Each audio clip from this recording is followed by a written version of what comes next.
नमस्कार विद्यार्थी बच्चों। आज हम कक्षा 9वीं विषय विज्ञान और पाठ 1 हमारे आसपास के पदार्थ के बारे में पढ़ेंगे। पदार्थ, यह पदार्थ क्या है? हमारे आसपास जो भी चीज़ हमें दिखाई देती है, जो भी वस्तु दिखाई देता है, वो सभी क्या कहलाता है? पदार्थ कहलाता है। अब पदार्थ क्या है? ऐसा कुछ जो स्थान घेरता है और जिसमें द्रव्यमान होता है, पदार्थ कहलाता है। और छोटे छोटे कणों से ये क्या होता है? छोटे छोटे कणों से मिलकर बना होता है। जैसे एग्जाम्पल के लिए बोल सकते हैं किताब, पेन, तारे, सूर्य, हवा, ग्रह, पानी आदि, ये सभी क्या कहलाते हैं? पदार्थ कहलाते हैं। आप लोग जानते हैं कि पदार्थ, कोई भी पदार्थ छोटे छोटे कणों से मिलकर बना होता है। तो कणों के गुणधर्म क्या है? कणों के गुणधर्म क्या है कि पदार्थ के कणों के बीच रिक्त स्थान होता है। दूसरा क्या है? पदार्थ के कण निरंतर गतिशील होते हैं। और तीसरा है पदार्थ के कण एक दूसरे को आकर्षित करते हैं।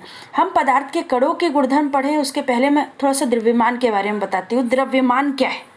द्रव्यमान यानी किलोग्राम। द्रव्यमान हर जगह स्थिर होता है, ये कभी बदलता नहीं है। अगर पृथ्वी पर जो द्रव्यमान है, चंद्रमा पर भी वो ही द्रव्यमान होगा, वो बदलता नहीं है। फिर उसके बाद है पदार्थ के कणों के बीच रिक्त स्थान होता है। पदार्थ के कणों के बीच में जो भी रिक्त स्थान होता है वो क्या होता है? सबसे कम ठोस में होता है। ठोस में क्यों होता है? क्योंकि इसके कण बहुत पास पास और आकर्षण बल द्वारा जुड़े होते हैं, जिसकी वजह से इनके बीच में रिक्त स्थान बहुत कम होता है। ठोस से अधिक द्रव्य में होता है, क्योंकि द्रव्य के जो कण हैं वो क्या होते हैं? थोड़े दूर दूर होते हैं, इनमें आकर्षण बल ठोस की अपेक्षा कम होता है। और सबसे अधिक गैस में होता है, क्योंकि गैस के जो कण या जो एटम्स हैं वो क्या होते हैं? बहुत दूर दूर होते हैं और उनमें आकर्षण बल बहुत कम होता है। फिर पदार्थ के कण निरंतर गतिशील होते हैं। पदार्थ के कणों में गतिज ऊर्जा होती है। तापमान बढ़ने पर कणों की गति और तेज हो जाती है, क्योंकि गतिज ऊर्जा अधिक हो जाती है। सभी पदार्थ के कणों में गतिज ऊर्जा होती है। जैसे ही हम इसे तापमान देते हैं, इनकी क्या होती है? गति और ज़्यादा तेज हो जाती है। और अधिक तेज होने की वजह से इसमें गतिज ऊर्जा और अधिक हो जाती है। तो कणों की गति कैसे होती है? सबसे कम ये ठोस में होती है, द्रवों में ये मध्यम होती है, न ज़्यादा होती है न ही कम होती है। और सबसे अधिक ये क्या होती है? गैस में होती है। इसके लिए एक छोटा सा एग्जाम्पल कर ले सकते हैं कि अगर हम एक गिलास में 100 ml पानी लेते हैं और उसमें 2-3 बूंद स्याही की डाल देते हैं और उस पानी को स्थिर अवस्था में रखे रहने देते हैं, कुछ देर बाद हम क्या देखते हैं कि जो स्याही है उसका रंग पूरे गिलास के पानी में घुल या दिखाई देने लगता है। कारण क्या होता है? क्योंकि भले ही पानी स्थिर अवस्था में रखा है, लेकिन उसके अंदर जो कण होते हैं वो गतिज अवस्था में होते हैं और वो क्या करते हैं? स्याही को अपने में गतिज ऊर्जा की वजह से घोल लेते हैं या पूरे में फैला देते हैं। फिर उसके बाद है पदार्थ के कण एक दूसरे को आकर्षित करते हैं। कोई भी पदार्थ के 2 कणों में आपस में आकर्षण बल होता है। सब कणों के बीच में आकर्षण बल कैसे होता है? ठोस में सबसे अधिक होता है, द्रव्य में मध्यम होता है, ना ज़्यादा ना ही कम, और सबसे कम किस में होता है? गैस में होता है। ठोस में अधिक क्यों होता है? क्योंकि इसके जो परमाणु अणु हैं क्या होते हैं? बहुत पास पास होते हैं और मजबूत आकर्षण बल द्वारा जुड़े होते हैं। और द्रव्य में क्या होते हैं? ये इसके जो अणु हैं वो थोड़े से दूर दूर होते हैं, जिनकी वजह से द्रव्य में मध्यम होता है। और गैस के अणु बहुत दूर दूर होते हैं, इनमें आकर्षण बल बहुत कम होता है, इसलिए ये क्या होते हैं? बहुत, इसमें सबसे कम आकर्षण बल होता है। इसके लिए एक छोटा सा एग्जांपल ले सकते हैं कि एक नल लो, नल में पानी बहने दो, उसमें बहते हुए पानी में आप उंगली लगाओ। जब आप उंगली लगाते हैं तो क्या देखते हैं कि जहाँ पर उंगली लगी होती है वहाँ से पानी 2 भागों में बँट जाता है। यानी दोनों ही पानी क्या होते हैं? अलग अलग भागों में बट के बहने लगते हैं। लेकिन जैसी उंगली के नीचे आप देखते हैं तो दोनों पानी पुनः एक होके एक ही धार बना लेते हैं। क्यों? क्योंकि उनके बीच में आकर्षण बल होता है, जिसकी वजह से वो दोनों क्या होते हैं? आपस में जुड़ जाते हैं और दोनों ही धार क्या करते हैं? एक धार के रूप में परिवर्तित हो जाता है। उसके बाद है पदार्थ। पदार्थ की कुल कितनी अवस्थाएं होती हैं? लगभग अभी तक आपने 3 ही अवस्था पढ़ी है कि पदार्थ की 3 अवस्था होती है, ठोस, द्रव्य और गैस।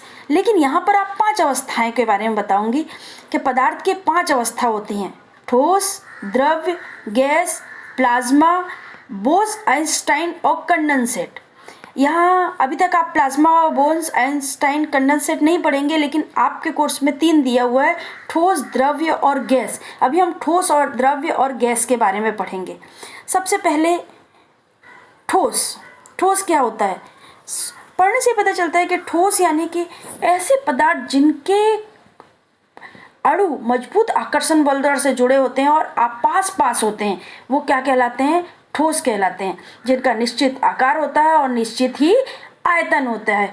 उसके बाद द्रव्य, द्रव्य के परमाणु में आकर्षण बल ठोस के अपेक्षा थोड़ा कम होता है और इनका आयतन निश्चित होता है लेकिन आकार निश्चित नहीं होता है। इसे जिस बर्तन में डाला जाता है ये उसका आकार ले लेते हैं। उसके बाद गैस, गैस के अणुओं में आकर्षण बल बहुत कम होता है, इसलिए क्या होते हैं? ये बहुत दूर दूर होते हैं, ना तो इनका निश्चित आकार होता है और ना ही इनका निश्चित आयतन होता है। यहाँ तक तो आपने पढ़ा कि ठोस, द्रव्य और गैस क्या होते हैं, लेकिन ये ठोस, द्रव्य और गैस में परिवर्तन होता है। अगर मान लीजिए कोई भी ठोस पदार्थ है, चलिए छोड़िए, सबसे पहले द्रव्य से लेते हैं। द्रव्य पदार्थ है, द्रव्य पदार्थ को जब हम गर्म करते हैं तो क्या हो जाता है? वो गैस में परिवर्तित हो जाता है। या अगर सिंपल सी भाषा में रह जाए तो कोई भी ठोस पदार्थ है, मान लीजिए कोई ठोस पदार्थ है, ठोस पदार्थ को जब हम गर्म करते हैं या उसे तापमान देते हैं तो क्या करता है? द्रव्य में परिवर्तित हो जाता है। और जब द्रव्य पदार्थ को और ज़्यादा तापमान देते हैं तो वाष्प में परिवर्तित यानी कि गैस में परिवर्तित हो जाता है। पुनः उल्टी तरह से वापस भी प्राप्त कर सकते हैं। अगर गैस को आप निक्षेपण करते हैं तो क्या होते हैं? ये ठोस अवस्था में परिवर्तित हो जाता है और जब इसका हम संकलन करते हैं तो यह द्रव्य अवस्था में प्राप्त हो जाता है। इस तरह से पदार्थों को हम अलग अलग अवस्था से प्राप्त कर सकते हैं। फिर पदार्थ की अवस्था में परिवर्तन, मैंने आपको पहले ही बताया कि कोई भी ठोस पदार्थ है उसको जब हम तापमान देते हैं तो किस में परिवर्तित हो जाता है? द्रव्य में परिवर्तित हो जाता है। जब उसमें और ज़्यादा तापमान देते हैं तो वो क्या होता है? वाष्प यानी गैस में परिवर्तित हो जाता है। फिर तापमान परिवर्तन के प्रभाव, तापमान परिवर्तन में क्या क्या प्रभाव डालते हैं? सबसे पहले है गलनांक बिंदु, दूसरा है क्वथनांक बिंदु और तीसरा है ऊर्ध्वपातन निक्षेपण। सबसे पहले गलनांक बिंदु पढ़ेंगे। गलनांक बिंदु क्या होता है? गलनांक बिंदु किसी ठोस का वह तापमान जिस पर वो अपनी ठोस अवस्था से पिघलकर द्रव अवस्था में परिवर्तित होता है, क्या कहलाता है? गलनांक बिंदु कहलाता है। यानी कि कोई भी ठोस पदार्थ जिस तापमान पर वो अपनी ठोस अवस्था को छोड़कर द्रव अवस्था में परिवर्तित होता है वो उसका क्या कहलाता है? गलनांक बिंदु कहलाता है। आपको मालूम है कि बर्फ की गलनांक बिंदु क्या है? 0 डिग्री सेंटीग्रेड है, उसी सेल्सियस है। ठीक उसी प्रकार लोहे की कितनी है? 1534 डिग्री सेल्सियस है। सभी के गलनांक बिंदु अलग अलग होता है। फिर गलनांक की प्रसुप्त ऊष्मा, वायुमंडलीय दाब पर 1 किलोग्राम ठोस को उसके गलनांक पर द्रव्य में बदलने के लिए जितनी ऊष्मा ऊर्जा की आवश्यकता है उसे संगलन की प्रसुप्त ऊष्मा कहते हैं। वाष्पीकरण, अब इतना पढ़ने के बाद आपको बताएंगे वाष्पीकरण। वाष्पीकरण क्या होती है? यह सतह पर होने वाली प्रक्रिया जिसमें द्रव्य पदार्थों में सतह के कण क्वथनांक से नीचे किसी भी तापमान पर वाष्प में बदलने लगते हैं, इसी प्रक्रिया को वाष्पीकरण कहते हैं। क्या होता है कि यह सतह पर होने वाली प्रक्रिया जिसमें द्रव्य पदार्थों के सतह के कण क्वथनांक के नीचे किसी भी तापमान पर वाष्प में बदलने लगते हैं, इस प्रक्रिया को क्या कहते हैं? वाष्पीकरण कहते हैं। वाष्पीकरण को प्रभावित करने वाले कौन कौन से कारक होते हैं? पहले तो है सतह का क्षेत्रफल, दूसरा है तापमान, तीसरा है आर्द्रता और चौथा है वायु की गति। तो सबसे पहले है सतह का क्षेत्रफल। सतह के क्षेत्रफल के बारे में बताऊं कि जिसकी सतह का क्षेत्रफल जितना ज़्यादा होगा वो उसके वाष्पीकरण को उतना ही ज़्यादा प्रभावित करेगा। दूसरा है तापमान। तापमान आप जितना बढ़ाते जाएंगे वाष्पीकरण उतनी तेज़ी से होगा और जितना आप घटाते जाएंगे वाष्पीकरण उतना ही धीमा होता जाएगा।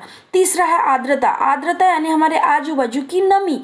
और चौथा है वायु की गति। वायु की गति जितनी ज़्यादा होगी वाष्पीकरण की प्रक्रिया भी उतनी ज़्यादा होती जाएगी।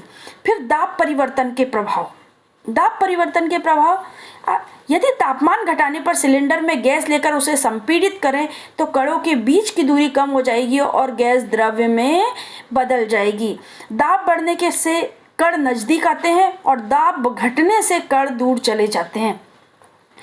आप लोग जानते हो कि कोई भी जैसे घर के गैस सिलेंडर जिसमें एलपीजी गैस भरी होती है, इनमें क्या करते हैं? गैस को दाब के साथ भरा जाता है, यानी उन्हें संपीड़ित किया जाता है और जब उसको दाब के साथ भरते हैं तो क्या हो जाती है, गैस द्रव अवस्था में परिवर्तित हो जाती है और आसानी से सिलेंडर में भर जाती है। तो जैसे जैसे हम उसमें दाब बढ़ाते जाएंगे तो इनके कण क्या होते हैं, पास आते जाते हैं, और जैसे जैसे इसमें हम दाब घटाते जाते हैं तो इनके कण क्या हो जाते हैं, दूर होते चले जाते हैं।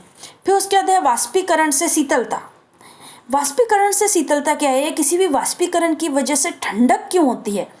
वाष्पीकरण प्रक्रिया के दौरान द्रव्य के कण अपने आसपास के वातावरण से ऊर्जा अवशोषित कर लेते हैं और वातावरण से ऊर्जा की हानि होती है और वातावरण शीतल हो जाता है। एक छोटा सा इसके लिए एग्जाम्पल कर ले सकते हैं कि अगर आप हाथ में कोई ये जो सेंट ये इत्र होता है उसे डालते हैं और थोड़ी देर बाद आप क्या देखते हैं कि आपके हाथ में ठंडक महसूस होने लगती है। क्यों? क्योंकि जो इत्र होता है वो हमारे हाथ के अंदर की जो वाष्प है या जो ऊर्जा है उसको अपने में अवशोषित करता है। इससे ऊर्जा की हानि होती है और हमारे आजू बाजू का वातावरण क्या हो जाता है, ठंडा हो जाता है। इसी प्रकार से एक छोटा सा एग्जाम्पल और ले सकते हैं कि एक गर्म तवा लीजिए और गर्म तवा में आप पानी के कुछ छींटे डालिए।